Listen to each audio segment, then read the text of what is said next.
प्यार। प्यार की परिभाषा अलग अलग होती है। एक प्यार वो है जो एक लड़का एक लड़की से करता है, तो एक प्यार वो है जो एक दोस्त दूसरे दोस्त से करता है। एक प्यार वो है जो एक माँ अपने बेटे से करती है, तो एक प्यार वो है जो एक भाई अपने बहन से करता है। एक प्यार वो है जो एक फौजी अपने देश से करता है, और एक प्यार वो है जो एक जानवर दूसरे जानवर से करता है।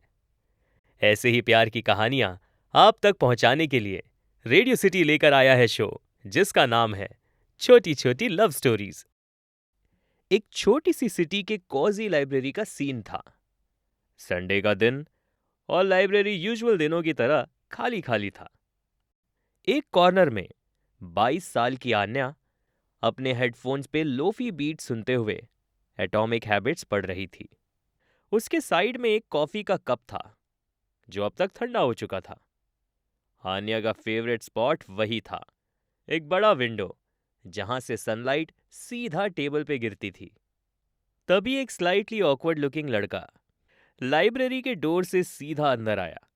जीन्स, वाइट स्नीकर्स और एक ओवरसाइज्ड हुडी में वो टिपिकल जेंजी वाइब्स दे रहा था। हाथ में किंडल और शोल्डर पे एक स्लिंग बैग लटका हुआ था। उसने ऑकवर्ड स्माइल के साथ आन्या से पूछा, एक्सक्यूज मी, ये स्पॉट फ्री है? आन्या ने अपने हेडफोन्स उतारे और उसकी तरफ देखा। हाँ, ले लो, पर यही स्पॉट क्यों? और जगह भी खाली है। सनलाइट इज नाइस हियर, और ऑनेस्टली मुझे शोर कम पसंद है, लड़के ने रिप्लाई दिया। आन्या ने श्रग करते हुए कहा, फेयर इनफ, और फिर अपनी बुक पे फोकस कर लिया। 5 मिनट के अंदर ही आन्या को लगा कि ये लड़का काफी रेस्टलेस है। वो किंडल की स्क्रीन पे स्क्रॉल करता, कभी बैग से कुछ निकालता, फिर रखता। आखिर में आन्या बोल पड़ी, डूड, तुम्हें कॉन्सेंट्रेट करना आता है या नहीं?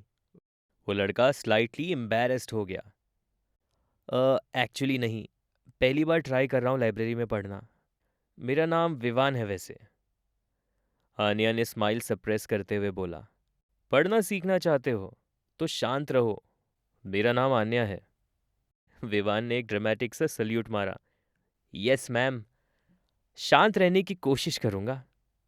अगले कुछ दिन तक दोनों लाइब्रेरी में मिलते रहे। विवान काफी क्वर्की था और कभी कभी आन्या को इरिटेट भी करता था। बस उसके जोक्स और रैंडम फैक्ट्स कभी कभी आन्या को जेन्युइनली फनी लगते थे।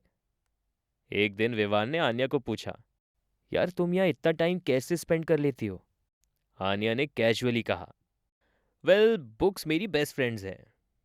विवान ने सरकास्टिक टोन में बोला, वाह, और मुझे लगा कि मैं तुम्हारे लिए स्पेशल हूं। आन्या हंसी नहीं रोक पाई। Dream on Vivaan. एक दिन विवान आन्या के लिए एक hand written note library table पे छोड़ गया। उसमें सिर्फ इतना लिखा था, कभी कभी लगता है कि तुम सिर्फ बुक्स के लिए बनी हो, but I wonder if there is a space for a person to, maybe me. Aanya note पढ़ के शॉक में थी। उसका दिल तेज धड़क रहा था। उसने उस रात पूरा नोट अपने दोस्तों के व्हाट्सएप ग्रुप पे शेयर किया।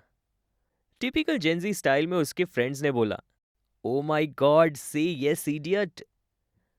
अगले दिन विवान यूजुअली लाइब्रेरी स्पॉट पर वेट कर रहा था। आन्या उसके सामने बैठी, कुछ नहीं बोला, सिर्फ एक नोट विवान के हाथ में थमा दिया। और उस नोट में लिखा था, तुम सिर्फ रेस्टलेस रीडर नहीं हो विवान, तुम वो बंदे हो जो मेरी शांति में थोड़ा सा फन ले आया, मे बी यस। विवान ने नोट पढ़ा और ग्रिन किया। शांति और फन का कॉम्बो परफेक्ट मैच है। आन्या हंसते हुए बोली, अब ज्यादा चीजी मत बनो वरना रिग्रेट करूंगी। दोनों काफी जल्दी एक कपल बन गए। कभी लाइब्रेरी डेट्स, कभी कॉफी वॉक्स, और कभी नेटफ्लिक्स पार्टी ऐप पे वर्चुअल मूवीज। और उनका फेवरेट पास टाइम था मीम्स एक्सचेंज करना और रैंडम टॉपिक्स पे आर्ग्यू करना, जैसे pineapple pizza should be illegal या फिर which Taylor Swift album is the best. एक बार आन्या ने टीज करते हुए पूछा, तुमने पढ़ना सीख लिया या लाइब्रेरी सिर्फ मुझे देखने आते हो? विवा ने ड्रामेटिक एक्सप्रेशन के साथ बोला, यार बुक्स में अब भी स्ट्रगल है, बट तुम मेरी फेवरेट स्टोरी बन चुकी हो। दोनों का प्यार ग्रेजुअली डीप होता गया। लाइब्रेरी का कॉर्नर स्पॉट अब सिर्फ एक रीडिंग नुक नहीं था, बट उनका स्पेशल प्लेस बन गया था। जिसकी शुरुआत एक ऑकवर्ड एक्सक्यूज मी से शुरू हुई थी, वो अब एक लव स्टोरी बन चुकी थी, जो हर जेंजी कपल रिलेट कर सकता है। क्वर्की, होलसम और थोड़ा सा ड्रामेटिक। और इस तरह एक कॉजी लाइब्रेरी में एक कहानी लिखी गई, जो आनी और विवान के दिल में हमेशा के लिए छप गई। तो ये थी एक छोटी सी कहानी। आप सुन रहे थे छोटी छोटी love stories, only on radio city podcast.